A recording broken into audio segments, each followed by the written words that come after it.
Uma produção WGBH Boston associada a Harvard University. Qual a coisa certa a fazer?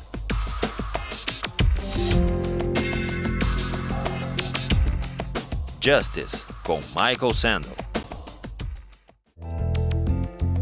Today, I'd like to consider the strongest objections to the idea that there are obligations of solidarity or membership. Then I want to see if those objections can be met successfully. One objection emerged in the discussion last time. Patrick said, well, if obligations flow from community membership and identity, we inhabit multiple communities, doesn't that mean that our obligations will sometimes conflict? So that's one possible objection. And then Rena said, these examples meant to bring out the moral force of solidarity and membership. Examples about parents and children, about the French resistance fighter asked to bomb his own village and drawing back, about the airlift by Israel of Ethiopian Jews. These examples, they may be intuitively evocative, Rena said, but really they're pointing to matters of emotion, matters of sentiment, not true moral obligations. And then there were a number of objections, not necessarily to patriotism as such, but to patriotism understood as an obligation of solidarity and membership beyond consent. This objection allowed that there can be obligations to the communities we inhabit, including obligations of patriotism, but this objection argued that all of the obligations of patriotism or of community or membership are actually based on liberal ideas and perfectly compatible with them. Consent, either implicit or explicit, or reciprocity. Julia Rothau, for example, on the website, said that liberalism can endorse patriotism as a voluntary moral obligation. Patriotism and familial love both fall under this category. Because after all, Julia points out, the Kantian framework allows people free rein to choose to express virtues such as these if they want to.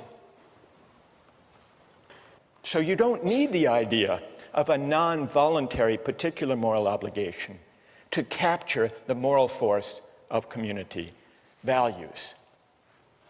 Where's Julia? Okay, so did I summarize that fairly? There is action. Julia actually is in line with what Rawls says about this very topic. You weren't aware of that. You came up with it on your own. That's pretty good. Rawls says, when he's discussing political obligation, he says it's one thing if someone runs for office or enlists in the military. They're making a voluntary choice. But Rawls says there is, I believe, no political obligation, strictly speaking, for citizens generally, because it's not clear what is the requisite binding action and who has performed it. So Rawls acknowledges that for ordinary citizens, there is no political obligation except insofar as some particular citizen willingly, through an act of consent, undertakes or chooses such an obligation. That's in line with Julia's point. It's related to another objection that people have raised, which is it's perfectly possible to recognize particular obligations to one's family or to one's country, provided honoring those obligations doesn't require you to violate any of the natural duties or requirements of universal respect for persons qua persons. So that's consistent with the idea that we can choose, if we want to express a loyalty to our country or to our people or to our family, provided we don't do any injustice. within the framework, acknowledging the priority, that is, of the universal duties. The one objection that I didn't mention is the view of those who say that obligations of membership really are a kind of collective selfishness. Why should we honor them? Isn't it just a kind of prejudice? So what I'd like to do, perhaps if those of you who have agreed, who wrote and who have agreed to press these objections, perhaps if you could gather down all together, we'll form a team as we did once before, and we'll see if you can respond to those who want to defend patriotism conceived as a communal obligation. Now, there were a number of people who argued in defense of patriotism as the communitarian view conceives it. So let me go down now and join the critics of communitarianism, if there's a microphone that we could use somewhere. Okay, thanks, Kate. Who, as the critics of patriotism, communal patriotism, gather their forces here? Patrick, if you want to, you can join as well, or Rena. Others who have spoken or addressed this question are free to join in. But I would like to hear now from those of you who defend patriotism and defend it as a moral obligation that can't be translated back into purely consent-based terms, can't be translated into liberal terms. Where's AJ Kumar? AJ, everybody seems to know you. All right, let's hear from AJ. You said, in the same way I feel I owe more to my family than to the general community, I owe more to my country than to humanity in general. Because my country holds a great stake in my identity, it is not prejudice for me to love my country, unless it is prejudice for me to love my parents more than somebody else's. So AJ, what would you say to this group? Stand up. I think that there's some fundamental moral obligation that comes from a communitarian responsibility to people and groups that form your identity. I mean, even, like, I'll give the example that, there are a lot of things about our government right now that I'm not in favor of, but part of my identity is that America values a free society where we can object to certain things, and I think that's an expression of patriotism as well. And I go back to the parent example, or even at Harvard, I think, I owe more to my roommates because they make up my identity than I do to the Harvard community as a whole. And I think that applies to our country because there are certain things that growing up here, yes, we can't choose it, we can't choose our parents, things like that, but it makes up part of our identity. Okay, who would like to take that on? Ike? Yeah, about the obligation to others simply by virtue of being in being influenced by them. I'm a German citizen, and if I had been born 80 years earlier, then I would have been a citizen of Nazi Germany. And for some reason, I just don't think that I would have to feel obligated towards Germany because I had benefited from actions of Nazis. I mean, I guess my response to that would be you have hundreds of thousands of protesters in the United States right now who hold up signs that say peace is patriotic. And I'm sure there are people in this room who don't agree with that. I personally do.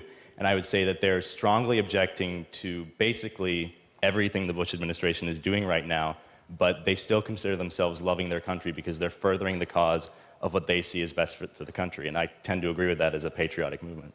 Well, but how's that then? How do you still favor your country? How's that still patriotic? I mean, isn't that more a sentimental attachment? Where's the obligation there? Rena? Yeah, not to bring this back to John Locke, but I'd like to bring this back to John Locke. So, I mean, in his conception of when people join society, there's still some outlet. Like if you're not satisfied with your society, you do have a means of exit. Even though we had a lot of concerns about how you're born in and it's not very feasible, he still provides that option. If we want to say that your obligation to society is a moral one, that means that prior to knowing exactly what that society is going to be like or what your position is going to be in that society, that means that you have a binding obligation to a completely unknown body that could be, completely foreign to all of your personal beliefs or, what you would hold to be Do you correct. think that that kind of communal obligation or patriotism means writing the community a blank moral check?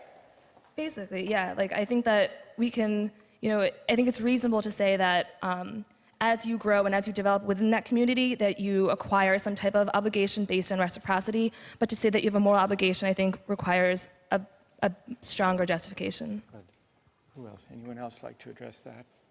I guess we could say that you could argue that you're morally obliged to society by the fact that there is this reciprocity. I think it's the idea that we participate in society, we pay our taxes, we vote. This is why we could say that we owe something to society. But beyond that, I don't think there's anything inherent in the fact that we are members of the society itself that we owe it anything. I think it's insofar as the society gives us something, gives us protection, safety, security, then we owe the society something, but nothing beyond what we give the society. Who wants to take that on? Rahul? I don't think we give the community a blank moral check in that sense. I think we only give it a blank moral check when we abdicate our sense of civic responsibility and when we say that the debate doesn't matter because patriotism is a vice. I think that patriotism is important because it gives us a sense of community, a sense of common civic virtue that we can engage in the issues. Even if you don't agree with the way the government is acting, you can still love your country and hate the way it's acting. And I think because out of that love of country, you can debate with other people and have respect for their views, but still engage in the debate. If you just say that, patriotism is a vice, you drop out of that debate and you cede the ground to people who are more fundamentalist, who have a stronger view, and who may coerce the community. Instead, we should engage the other members of the community on that same moral ground. Well, now what we hear from AJ and Rahul is a very pluralistic, argumentative, critically minded patriotism, whereas what we hear from Ike and the critics of patriotism here is the worry that to take patriotic obligation in a communal way, seriously, involves a kind of loyalty that doesn't let us just pick and choose among the beliefs or actions or practices of our country. What's left of loyalty if all we're talking about, AJ and Rahul, if all we're talking about is loyalty to principles of justice that may happen to be embodied in our community or not, as the case may be, and if not, then we can reject its course. I don't know, I've sort of given a reply. I got carried away, I'm sorry. Who would like? Go ahead, Julia. Yeah, I think that patriotism, you need to define what that is. It sounds like, you would normally think that we were given a more weak definition here of patriotism amongst us, but it almost sounds like your definition is merely to have some sort of civic involvement in debating within your society. And I think that kind of undermines maybe some of the moral worth of patriotism as a virtue as well. I think if you can consent to a stronger form of patriotism if you want, that's a stronger, I guess, moral obligation than even what you're suggesting. What we really need to sharpen the issue is an example from the defenders of communitarianism of a case where loyalty can actually compete with and possibly outweigh universal principles of justice. Isn't that that's the test they really need to meet, isn't it? All right, so that's the test you need to meet, or any among you who would like to defend obligations of membership or solidarity independent of ones that happen to embody just principles. Who has an example of a kind of loyalty that can and should compete with universal moral claims, respect for persons? Go ahead. Yeah, if I were working on an EC problem set, for example, and I saw that my roommate was cheating, that might be a bad thing for him to do, but I wouldn't turn him in. You would not turn him in? I wouldn't turn him in, and I think that I would argue that's the right thing to do because of my obligation to him. It may be wrong, but that's what I would do, and I think that's what most people would do as well. All right, Now, there's a fair test. He's not slipping out by saying he's invoking in the name of community some universal principles of justice. What's your name? Stay there. What's your name? It's Dan. Dan? So what do people think about Dan's case? That's a harder case for the ethic of loyalty, isn't it? But a truer test? How many agree with Dan?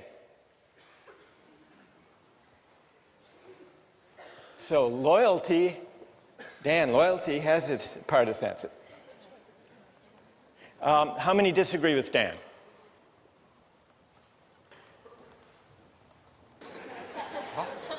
Peggy. Oh, well, I agree with Dan, but I agree that it's a choice that we make, but it's not necessarily right or wrong. I mean, I'm agreeing that I'm going to make the wrong choice because I'm going to choose my roommate, but I also recognize that that choice isn't morally right. So you're still translating even Dan's loyalty. You're saying, well, that's a matter of choice. But what's the right thing to do? Most people put up their hands saying, Dan would be right to stand by his roommate and not turn him in.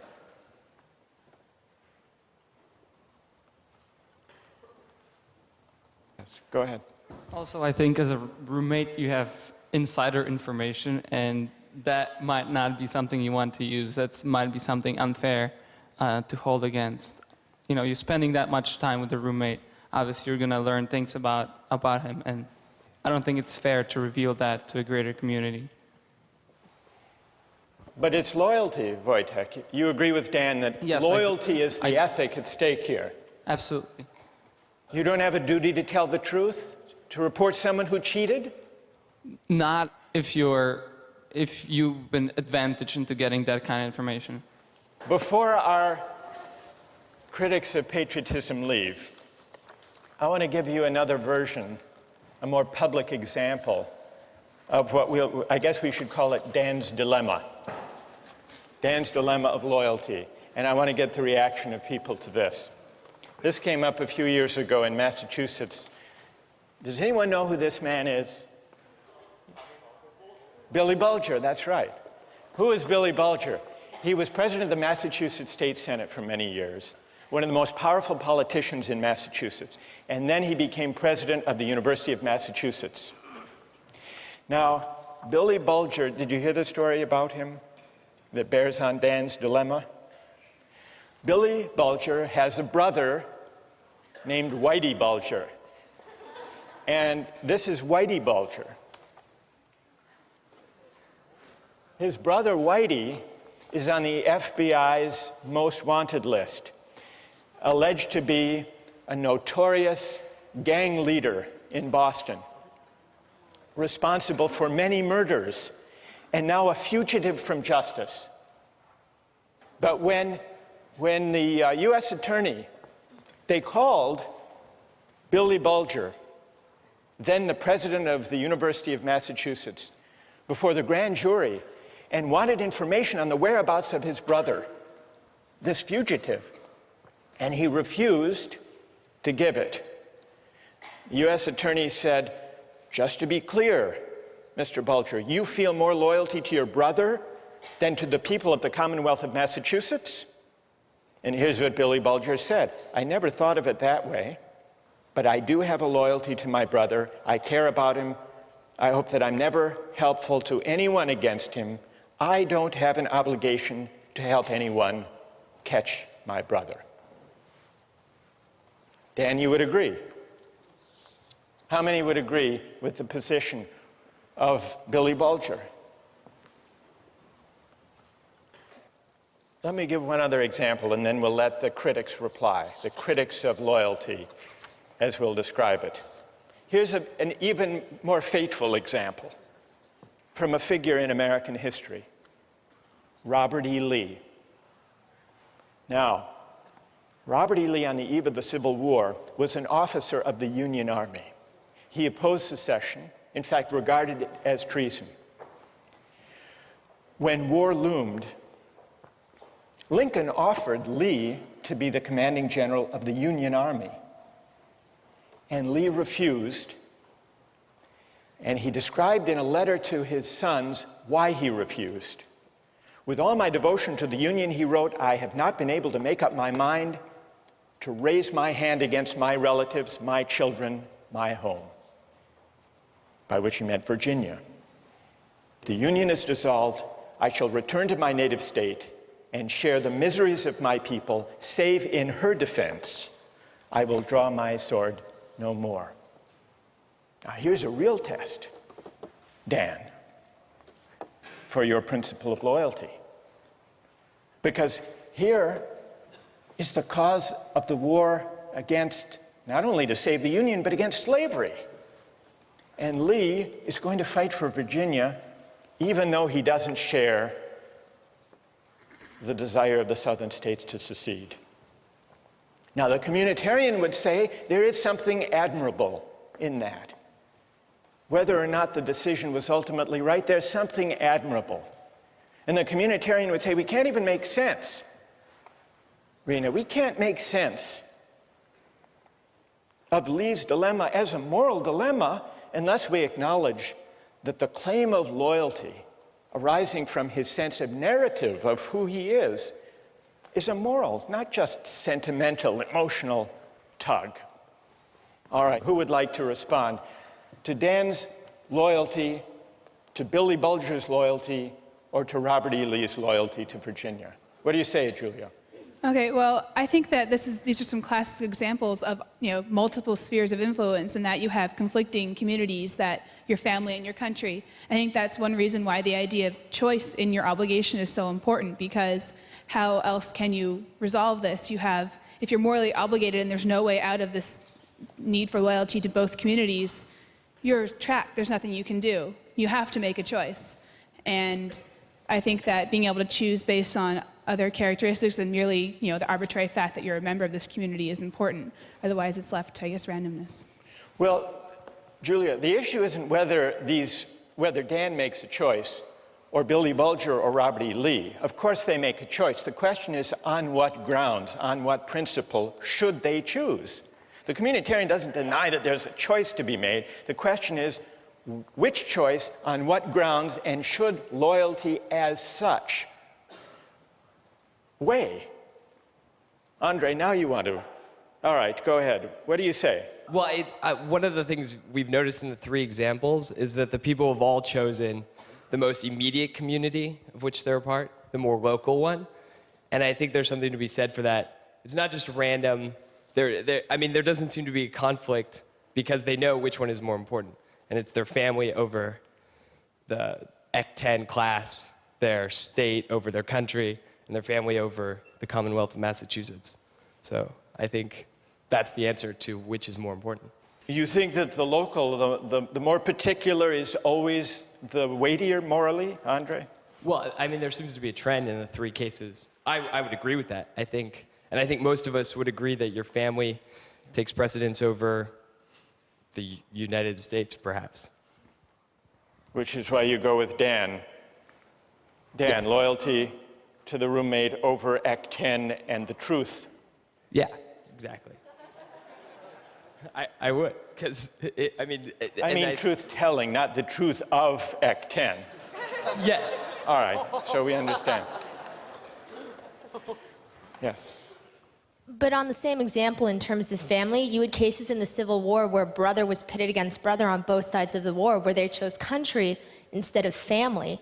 So I think the exact same war shows that different people have different means of making these choices, and that there is no one set of values or one set of morality that communitarians can stick to. And personally, I think that's the biggest problem with communitarians, that we don't have one set of standard moral obligations. And tell me your name. Samantha. So Samantha, you agree with Patrick's point the other day, that there may be, if we allow obligations to be defined by community identification or membership, they may conflict, they may overlap, they may compete, and there is no clear principle. Andre says there's a clear principle, the most particular. The other day, Nicola, who is sitting over here, where's Nicola, said the most universal. You're saying, Samantha, the scale of the community as such can't be the decisive moral factor. So there has to be some other moral judgment. All right, let's let our critics of communal patriotism, let's express our appreciation and thank them for their having stood up and responded to these arguments, defined the issue. Let's turn to the implications for justice of the positions that we've heard discussed here. One of the worries underlying these multiple objections to the idea of loyalty or membership as having independent moral weight is that it seems to argue that there is no way of finding principles of justice that are detached from conceptions of the good life as they may be lived in any particular community. Suppose the communitarian argument is right. Suppose the priority of the right over the good can't be sustained. Suppose instead that justice and rights unavoidably are bound up with conceptions of the good. Does that mean that justice is simply a creature of convention, of the values that happen to prevail in any given community at any given time? One of the writings we have among the communitarian critics is by Michael Walzer. He draws the implications of justice this way. Justice is relative to social meanings. A given society is just if its substantive life is lived in a certain way, in a way that is faithful to the shared understandings of the members. So, Walzer's account seems to bear out the worry that if we can't find independent principles of justice, independent, that is, from conceptions of the good that prevail in any given community, that we're simply left with justice being a matter of fidelity or faithfulness to the shared understandings or values or conventions that prevail in any given society at any given time. But is that an adequate way of thinking about justice?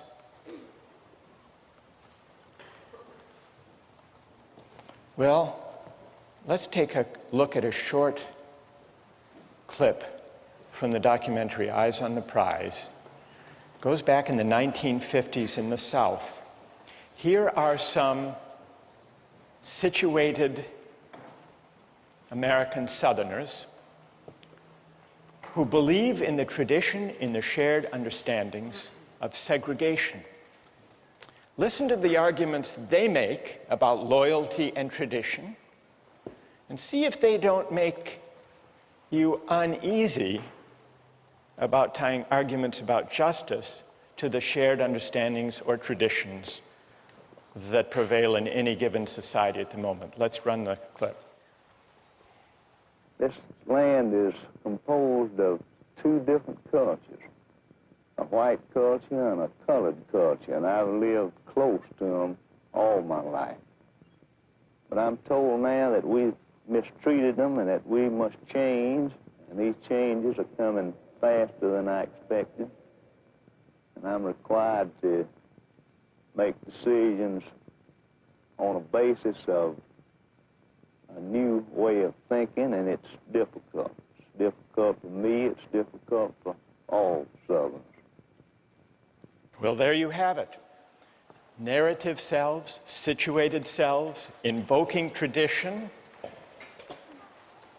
Doesn't that show us that justice can't be tied to the shared understandings of goods that prevail in any given community at any given time? Or is there a way of rescuing that claim from this example? Think about that question, and we'll return to it next time.